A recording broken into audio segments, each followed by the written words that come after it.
Hello guys, current affairs funda में आप सभी का स्वागत है। मैं हूं आपके साथ अभिषेक शर्मा और आज के इस वीडियो सेशन में हम 18 मई तक के सभी इंपॉर्टेंट करंट अफेयर्स कवर करने वाले हैं। हमेशा की तरह आप इस वीडियो को अंत तक जरूर देखिएगा, आज भी आपको काफ़ी कुछ जानने के लिए मिलेगा। साथ ही गाइस, इस सेशन को शुरू करने से पहले आप सभी को बताना चाहूँगा, यदि आप हमारे daily current affairs PDF, weekly PDF, monthly PDF और हर महीने के banking and economic awareness PDF चाहते हैं तो करंट अफेयर्स फंडा का 1 ईयर मेंबरशिप प्लान आप ज्वाइन कर सकते हैं, जिसका लिंक आपको वीडियो के डिस्क्रिप्शन में या फिर फर्स्ट कमेंट में मिल जाएगा। आपको बता दें, इस 1 ईयर मेंबरशिप प्लान के तहत जितना भी हमारा PDF कंटेंट है वो हम आपको 1 साल तक प्रोवाइड कराते हैं, जिसे आप डाउनलोड कर सकते हैं, प्रिंट आउट भी निकलवा सकते हैं। इसके लिए चाहे तो आप करंट अफेयर्स फंडा ऐप को यूज़ कर सकते हैं या फिर अपने लैपटॉप या सिस्टम की मदद से वेब लॉगिन भी कर सकते हैं। कोई भी आपका एग्जाम हो, बैंकिंग, SSC, रेलवे या फिर स्टेट PCS, जहाँ पर भी जनरल अवेयरनेस या करंट अफेयर्स पूछे जाते हैं, सभी एग्जाम्स के लिए हमारा PDF कंटेंट काफ़ी यूज़फुल है। तो कोई भी अगर आपका डाउट है हमारे इस PDF कोर्स से संबंधित तो कमेंट बॉक्स में अवश्य लिखिएगा। चलिए फिर करते हैं शुरुआत इस वीडियो सेशन की। सबसे पहले आज का क्वेश्चन देख लेते हैं, जिसका आंसर आपको अभी कमेंट बॉक्स में करना है। Which state or UT is known as the fruit bowl of India? Bharat में फल का कटोरा किस राज्य या केंद्र शासित प्रदेश को कहा जाता है? ऑप्शन हैं लद्दाख, उत्तर प्रदेश, जम्मू एंड कश्मीर या फिर हिमाचल प्रदेश। तो जल्दी से आंसर कर दीजिए, फिर हम आगे बढ़ेंगे। तो इसी तरह के क्वेश्चन यदि आप ट्राई करना चाहते हैं, प्रैक्टिस करना चाहते हैं तो करंट अफेयर्स फंडा को टेलीग्राम पर जरूर ज्वाइन कर लीजिए। करंट अफेयर्स फंडा नाम से हमारा चैनल है, वहाँ पर आपको डेली करंट और स्टैटिक से संबंधित क्विज मिल जाते हैं।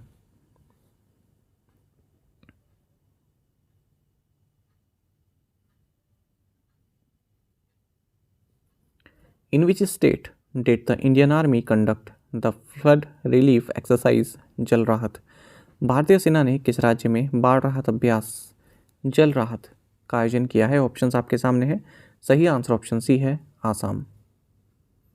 आपको जानना चाहिए, इंडियन आर्मी की गजराज कॉर्प्स ने एक जॉइंट फ्लड रिलीफ एक्सरसाइज की है मानस रिवर आसाम पर, जो हगरामा ब्रिज है यहाँ पर। इस एक्सरसाइज का नाम है एक्सरसाइज जल राहत। तो जैसे कि नाम से ही पता चल रहा है, इसका उद्देश्य रहा कि कभी फ्लड की सिचुएशन आ जाए तो किस तरह से हमें प्रिपेयर्ड रहना है, उसकी प्रैक्टिस की गई। तो इंडियन आर्मी के अलावा SSB, national disaster response force, state disaster response force, district disaster management authority और पुलिस के रिप्रेजेंटेटिव्स भी इस अभ्यास में शामिल रहे। Where is the world hypertension day observed? विश्व उच्च रक्तचाप दिवस कब मनाया जाता है? ऑप्शंस आपके सामने है। सही आंसर ऑप्शन सी है, May 17। आपको जानना चाहिए, हर साल 17 मई को वर्ल्ड हाइपरटेंशन डे ऑब्जर्व किया जाता है। वर्ल्ड हाइपरटेंशन लीग द्वारा वर्ल्ड हाइपरटेंशन डे को इंट्रोड्यूस किया गया था साल 2005 में, और 2006 से ही हम 17 मई को वर्ल्ड हाइपरटेंशन डे ऑब्जर्व करते हैं। आपको जानना चाहिए, इस बार 2030 में वर्ल्ड हाइपरटेंशन डे का थीम है major your blood pressure accurately, control it, live longer. साथ ही आपको जानना चाहिए, इस मौके पर यूनियन हेल्थ मिनिस्ट्री ने एक इनिशिएटिव लॉन्च किया है 75/25, और इसका मकसद है कि 75 मिलियन पीपल जो हाइपरटेंशन या डायबिटीज़ से ग्रसित हैं उनको स्टैंडर्ड केयर प्रोवाइड कराना साल 2025 तक। तो इसका मतलब हुआ। Which state has achieved GI tags for 3 crafts? Mainpuri Tarkashi, Mahoba Gora stone craft and Sambhal horn craft. किस राज्य ने 3 शिल्प उत्पादों मैनपुरी तारकाशी, महोबा गोरा पत्थर शिल्प और संभल सिंह शिल्प के लिए GI टैग प्राप्त किया है? ऑप्शंस आपके सामने है। सही आंसर ऑप्शन डी है, उत्तर प्रदेश। आपको जानना चाहिए, हाल ही में उत्तर प्रदेश को 3 प्रोडक्ट्स के लिए GI टैग मिला है। एक तो है मैनपुरी तारकाशी, दूसरा है महोबा गोरा स्टोन क्राफ्ट, तीसरा है संभल होर्न क्राफ्ट। इसी के साथ उत्तर प्रदेश पूरे भारत में दूसरे नंबर का राज्य बन गया है जहाँ पर सबसे ज़्यादा GI टैग्स प्रोडक्ट्स को मिला हुआ है, क्योंकि पहले नंबर पर तमिलनाडु है, यहाँ से 55 GI टैग्ड प्रोडक्ट्स हैं तमिलनाडु से। फिर उत्तर प्रदेश है 48 और तीसरे नंबर पर कर्नाटक है 46। What is the budgetary outlay for the Production Linked Incentive Scheme 2.0 for IT hardware approved by the Union Cabinet? केंद्रीय मंत्रिमंडल द्वारा अनुमोदित IT हार्डवेयर के लिए उत्पादन से जुड़ी प्रोत्साहन योजना 2.0 के लिए बजटीय परिव्यय कितना है? ऑप्शंस आपके सामने है। सही आंसर ऑप्शन सी है, 17,000 करोड़ रुपीज़। आपको जानना चाहिए हाल ही में यूनियन कैबिनेट जिसकी अध्यक्षता प्राइम मिनिस्टर नरेंद्र मोदी ने की, इन्होंने 17,000 करोड़ रुपए की लागत से आईटी हार्डवेयर के लिए प्रोडक्शन लिंक्ड इंसेंटिव स्कीम 2.0 को अप्रूव कर दिया है। आपको जानना चाहिए इस PLI स्कीम 2.0 जो आईटी हार्डवेयर के लिए लॉन्च की गई है, इसमें laptops, tablets, all in one PCs, servers and ultra small form factor devices include रहेंगी। इस स्कीम की जो टेन्योर है वो 6 ईयर्स रहने वाला है। आपको जानना चाहिए जो इलेक्ट्रॉनिक्स मैन्युफैक्चरिंग है भारत में, इसमें कंसिस्टेंट ग्रोथ देखने के लिए मिली है। 17% कंपाउंड एनुअल ग्रोथ रेट देखने को मिली है पिछले 8 सालों में। और इस बार जो हमारा इलेक्ट्रॉनिक्स मैन्युफैक्चरिंग है ये $105 बिलियन के मार्क को भी क्रॉस कर गया है। आपको जानना चाहिए भारत वर्ल्ड का second largest mobile phones manufacturer है। हमारे यहाँ से जो एक्सपोर्ट किए जाते हैं मोबाइल फ़ोन्स वो $11 बिलियन को भी क्रॉस कर चुके हैं। मतलब जो अमाउंट है इतने मॉनेटरी अमाउंट का जो है हमने एक्सपोर्ट किया है। Who has been appointed as the new chairman of the Petroleum and Natural Gas Regulatory Board PNGRB? Petroleum और प्राकृतिक गैस नियामक बोर्ड के नए अध्यक्ष के रूप में किसे नियुक्त किया गया है? ऑप्शंस आपके सामने है। सही आंसर ऑप्शन सी है, अनिल कुमार जैन। आपको जानना चाहिए गवर्नमेंट ऑफ इंडिया ने bureaucrat and gas sector expert Anil Kumar Jain को नया चेयरमैन बनाया है। किस संस्था का? Oil and gas sector regulatory body petroleum and natural gas regulatory board PNGRB का। आपको जानना चाहिए इनकी जो अपॉइंटमेंट है ये 5 साल तक रहने वाली है या फिर 65 ईयर्स ऑफ एज तक, जो भी पहले हो। How many medals did India win in ISSF world cup in Baku Azerbaijan? Baku Azerbaijan में आयोजित ISSF विश्व कप में भारत ने कितने पदक जीते? ऑप्शंस आपके सामने है। सही आंसर ऑप्शन बी है 4।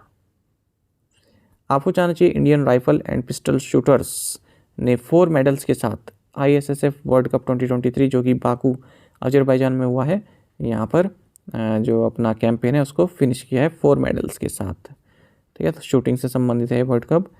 तो भारत यहाँ पर चाइना से पीछे रहा। चाइना पहले नंबर पर, भारत दूसरे नंबर पर। भारत ने 1 गोल्ड, 2 सिल्वर और 1 ब्रॉन्ज मेडल जीता है। भारत की ओर से अगर हम मेडल विनर्स की बात करें तो सरबजोत सिंह एंड दिव्या TS इन्होंने गोल्ड मेडल जीता है 10 metre air pistol mixed team में। हृदय हजारिका ने सिल्वर मेडल जीता है मेंस 10 मीटर एयर राइफल में। नैन्सी मल्होत्रा इन्होंने सिल्वर मेडल जीता है विमेंस 10 मीटर एयर राइफल में। साथ ही रिदम सांगवान इन्होंने ब्रॉन्ज मेडल जीता है विमेंस 10 मीटर एयर पिस्टल में। In which state was the 29th biennial education conference of All India Primary Teachers Federation organized? Akhil Bharatiya प्राथमिक शिक्षक संघ का 29वां द्विवार्षिक शिक्षा सम्मेलन किस राज्य में आयोजित किया गया? ऑप्शंस आपके सामने। सही आंसर ऑप्शन ए है गुजरात। आपको जानना चाहिए प्राइम मिनिस्टर नरेंद्र मोदी ने गांधीनगर गुजरात में 29th biennial education conference of all India primary teachers federation को संबोधित किया है। इस समिट की थीम रही teachers at the heart of transforming education. आपको बता दें भारत के अलग अलग हिस्सों से 91,000 टीचर्स ने इस कन्वेंशन में पार्टिसिपेट किया है। Which states Tungnath temple has been declared as a national monument? किस राज्य के तुंगनाथ मंदिर को राष्ट्रीय स्मारक घोषित किया गया? ऑप्शंस आपके सामने। सही आंसर ऑप्शन सी रहेगा उत्तराखंड। देखिए one of the world's highest Shiva temples Tungnath और पंच केदार टेम्पल्स भी हैं, उनमें भी ये हाईएस्ट है। ये उत्तराखंड के रुद्रप्रयाग डिस्ट्रिक्ट में है और इसे हाल ही में नेशनल मॉन्यूमेंट घोषित किया गया है। आपको बता दीजिए तुंगनाथ माउंटेन्स हैं, ये मंदाकिनी और अलकनंदा रिवर वैली इसको फॉर्म करता है और 3690 मीटर या 12,106 फीट की हाइट पर ये लोकेटेड है, चंद्रशिला पीक से जस्ट बिलो। पांडवास से लिंक्ड है ये टेम्पल, ये भी आपको जानना चाहिए। साथ ही आपको ये भी जानना चाहिए हाल ही में आर्कियोलॉजिकल सर्वे ऑफ इंडिया ने एक स्टडी कंडक्ट किया, उसमें पाया कि जो तुंगनाथ टेम्पल है ये 5 to 6 डिग्री जो है टिल्ट हुआ है और जो स्मॉलर स्ट्रक्चर है इस टेम्पल का, इस कॉम्प्लेक्स का, वो 10 डिग्री टिल्ट हुआ है। बाकी उत्तराखंड से संबंधित एक और करंट अफेयर आपको जानना चाहिए। 4 दिन का श्री अन्न महोत्सव मिलेट फेस्टिवल देहरादून उत्तराखंड में शुरू हुआ है। विच फेज ऑफ द सागर परिक्रमा स्टार्टेड ऑन May 17 इन रायगढ़ महाराष्ट्र? महाराष्ट्र के रायगढ़ में 17 मई को सागर परिक्रमा के किस चरण की शुरुआत हुई है? ऑप्शंस आपके सामने। सही आंसर ऑप्शन ए है 5th। आपको जानना चाहिए कि फिफ्थ फेज ऑफ सागर परिक्रमा ये 17 मई को स्टार्ट हुआ है रायगढ़ महाराष्ट्र से, और कैनकोन गोवा में ये 19 मई को समाप्त होगा। इसका मकसद है जो फिशरमैन हैं उनके द्वारा जो चैलेंजेस फेस किए जाते हैं उनको एड्रेस करना, है ना, उनका निवारण करना, और जो स्कीम्स हैं फिशरमैन से संबंधित या मत्स्य डिपार्टमेंट मत्स्य से संबंधित वो किसानों तक पहुंचाना। तो ये फिफ्थ फेज जो सागर परिक्रमा का है ये 6 लोकेशंस पर हो रहा है महाराष्ट्र और गोवा में। महाराष्ट्र में बात करें रायगढ़, रत्नागिरी और सिंधुदुर्ग डिस्ट्रिक्ट में, और अगर हम गोवा में बात करें तो वास्को, मोर्मुगांव और कैनाकोन। इसके तहत जो सागर परिक्रमा जर्नी के तहत जो फिशरमैन हैं, कोस्टल फिशर्स हैं, फिश फार्मर्स हैं, यंग फिशरी एंटरप्रेन्योर्स हैं, उनको सर्टिफिकेट्स भी दिया जाएगा। और जो प्रधानमंत्री मत्स्य संपदा योजना, किसान क्रेडिट कार्ड और स्टेट स्कीम से संबंधित जो भी जिस चीज़ के लिए वो एलिजिबल हैं उनकी पात्रता को सैंक्शन किया जाएगा। आपको जानना चाहिए कि Bharat third largest fish producing country है, और ग्लोबल फिश प्रोडक्शन में 8% कंट्रीब्यूशन भारत का है, और एक्वाकल्चर प्रोडक्शन में भारत दूसरे नंबर पर है। What is the amount of the monetary penalty imposed by the RBI on Manipur ग्रामीण बैंक? मणिपुर ग्रामीण बैंक पर आरबीआई द्वारा लगाए गए मौद्रिक दंड की राशि कितनी है? ऑप्शंस आपके सामने। सही आंसर ऑप्शन ए है 10,000 रुपीज़। आपको जानना चाहिए रिजर्व बैंक ऑफ इंडिया ने हाल ही में त्रिपुरा, माफ़ कीजिएगा मणिपुर है ना ये, हाँ मणिपुर, ये त्रिपुरा मैंने कल वाला ही लिख दिया इसमें। देखिए जो रिजर्व बैंक ऑफ इंडिया है इसने मणिपुर रूरल बैंक पर, क्योंकि त्रिपुरा पर भी लगाया था ना तो मैं इसी पर ही कॉपी पेस्ट कर रहा था, अमाउंट मैंने चेंज कर दी पर ये त्रिपुरा चेंज करना भूल गया मैं। तो याद रखिएगा कि मणिपुर रूरल बैंक पर 10,000 रुपये की मॉनेटरी पेनल्टी यहाँ पर लगाई है। कॉज सेम है, जो त्रिपुरा का था वही कॉज इनका सेम है। Strengthening of provision norms, provisioning, asset classification and exposure limit, and regional rural banks income recognition, asset classification and provisioning norms, non performing assets। ये सभी डायरेक्शंस को इन्होंने फॉलो नहीं किया है, इसलिए फाइन लगाया गया है मणिपुर रूरल बैंक पर। Which company will acquire gaming firm Activision Blizzard? कौन सी company gaming firm Activision Blizzard का अधिग्रहण करेगी? ऑप्शंस आपके सामने है। सही आंसर ऑप्शन डी है माइक्रोसॉफ्ट। अच्छा, जो ये एरर होते हैं ना, एक बार मैं पीपीटी पढ़ता हूँ पहले वीडियो डिलीवर करने से पहले, तब मुझको नहीं दिखते हैं, जब मैं रिकॉर्ड करता हूँ तब सामने आते हैं एरर। एक बार जबकि मैं स्टडी करता हूँ कि मुझको क्या बोलना है, क्या बताना है। खैर चलिए, which company will acquire gaming firm Activision Blizzard?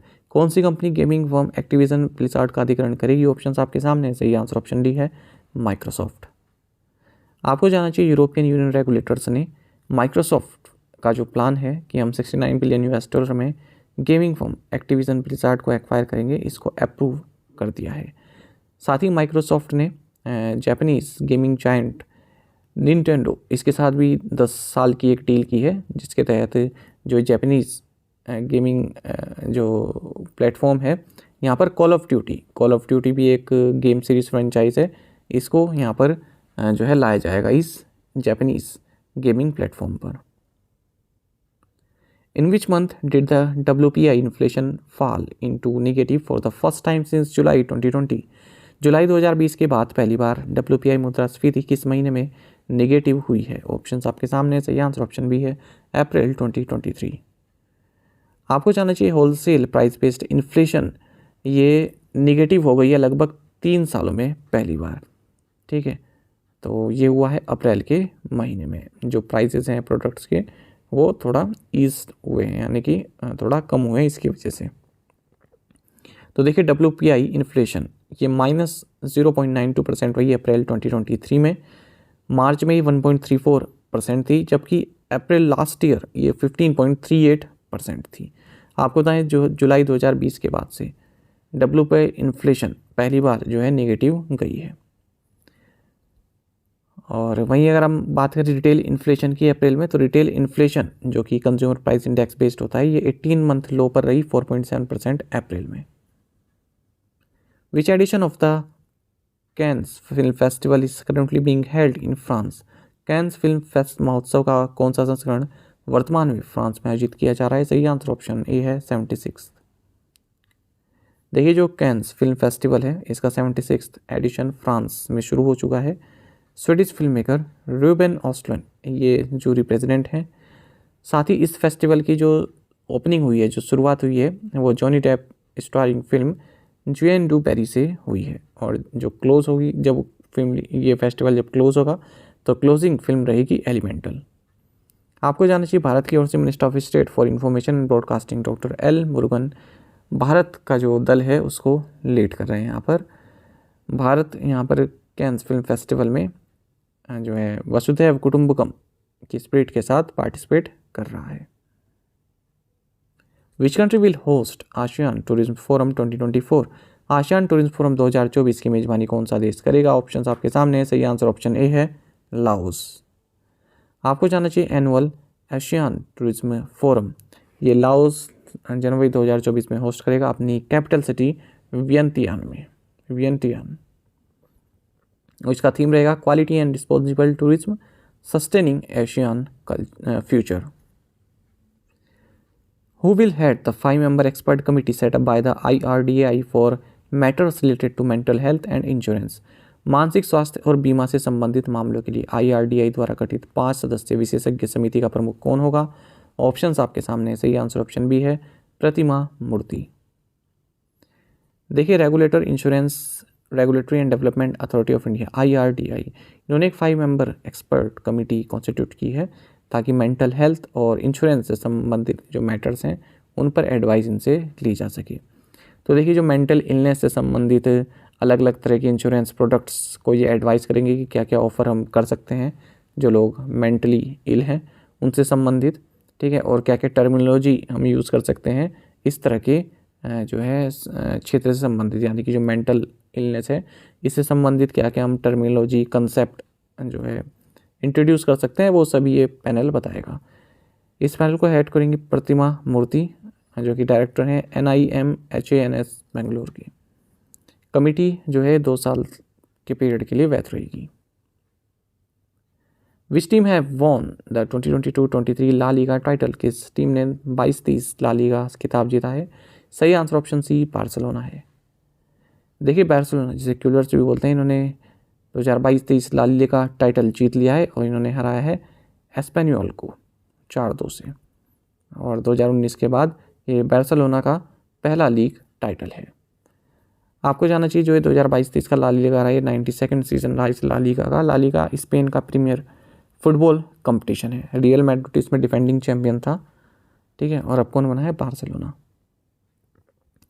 Which organisation did Manoj Soni recently become the chairman of? Manoj Soni हाल ही में किस संस्था के अध्यक्ष बने हैं? ऑप्शंस आपके सामने। सही आंसर ऑप्शन बी रहेगा, union public service commission UPSC। देखिए, मनोज सोनी जो कि गुजरात में 2 यूनिवर्सिटीज़ के वाइस चांसलर रह चुके हैं, इन्होंने हाल ही में यूनियन पब्लिक सर्विस कमीशन के चेयरमैन के तौर पर शपथ ली है। हालांकि अप्रैल 2022 से ही ये चेयरमैन इंचार्ज के रूप में ऑलरेडी सर्व कर रहे थे। आपको बता दें, UPSC आप सभी जानते हैं सिविल सर्विसेज एग्जामिनेशन कंडक्ट कराता है IAS, IFS और IPS के लिए, और भी एग्ज़ाम्स से कंडक्ट कराता है इनके अलावा UPSC की बात करें, कॉन्स्टिट्यूशनल बॉडी है, यानी कि कॉन्स्टिट्यूशन में इसका मेंशन है, कॉन्स्टिट्यूशन के थ्रू इसको बनाया गया है। आर्टिकल 315 से 323 पार्ट 14 जो है इस UPSC से संबंधित है। बाकी आपको जानना चाहिए इस कमीशन को हेड करते हैं चेयरमैन और मैक्सिमम 10 मेंबर्स इसमें हो सकते हैं, ये आप याद रखिएगा पॉइंट। प्रीवियस असाइनमेंट क्वेश्चंस के आंसर हम देखेंगे। Who took over as the deputy chief of the air staff? Air marshal Ashutosh Dixit. In which state will India's first port taxi project start? Answer is Uttar Pradesh. Anadolu is a state-run news agency based in which country? Turkey. Which is the first state in the country to bring its own institutional ranking framework recently? Kerala. The legal entity identifier is a 20-character alpha-numeric code used to uniquely identify parties to financial transactions worldwide. आप में से कई students ने बिल्कुल सही answer किया है, इसी तरह से आप पार्टिसिपेट करते रहिए। चलिए, UPPCS में पूछे गए कुछ करंट अफेयर्स के क्वेश्चन देख लेते हैं। पहले भी हमने कुछ देखे हैं, अब भी देख लेते हैं। With reference to the Deccan university which of the following statement or statements is or are correct? It will be the first foreign university to enter India as an independent campus. बिल्कुल सही है, हमने पढ़ा है। It is being set up in Maharashtra, ये गलत है। हमने पढ़ा है कि जो डेक्कन यूनिवर्सिटी है अपना कैंपस गिफ्ट सिटी गुजरात में इस्टेब्लिश करेगी। तो इस तरह से सही आंसर इसका होगा ऑप्शन ए, ओनली 1। दूसरा क्वेश्चन देखते हैं, who among the following has been named as the prime minister of the New Zealand in January 2023। ये भी काफ़ी अच्छा क्वेश्चन है और इसका आंसर होगा क्रिस हिपकिंस, आप सभी जानते होंगे। चलिए आज के असाइनमेंट क्वेश्चंस देख लेते हैं। Where is Trimbakeshwar temple situated? Indian shot putter Tajinderpal Singh Toor is from which state? In which state or UT is the Kishtwar High Altitude National Park located? Which party clinched a landslide victory in urban local body elections in Uttar Pradesh, sweeping all 17 mayor seats in the state? Chairman of the National Commission for Backward Classes, Hansraj Ahir, inaugurated Khelo Bharat Khelo Bhagyanagar sports festival in which city? तो इन पांचों questions के answer आपको comment box में बताने हैं। यदि आपको एक क्वेश्चन का आंसर भी आता है तो भी आप हमें कमेंट बॉक्स में अवश्य बताइएगा। साथ ही करंट अफेयर्स फंडा को आप टेलीग्राम पर भी ज्वाइन कर सकते हैं। यहाँ पर रेगुलर वीडियो अपडेट्स और करंट क्विज़ हम आप सभी के लिए डालते रहते हैं। साथ ही डिस्कशन ग्रुप में आप किसी भी क्वेश्चन का सोल्यूशन पा सकते हैं। दोस्तों, यहाँ पर हमारे करंट अफेयर्स की पेज दी गई है, इसको आप जरूर देखें। अपने दोस्तों के साथ, फेलो एस्पिरेंट के साथ हमारे करंट अफेयर्स को शेयर जरूर करें। आज का ये सेशन आपको कैसा लगा कमेंट बॉक्स में अवश्य बताइएगा। Thank you guys.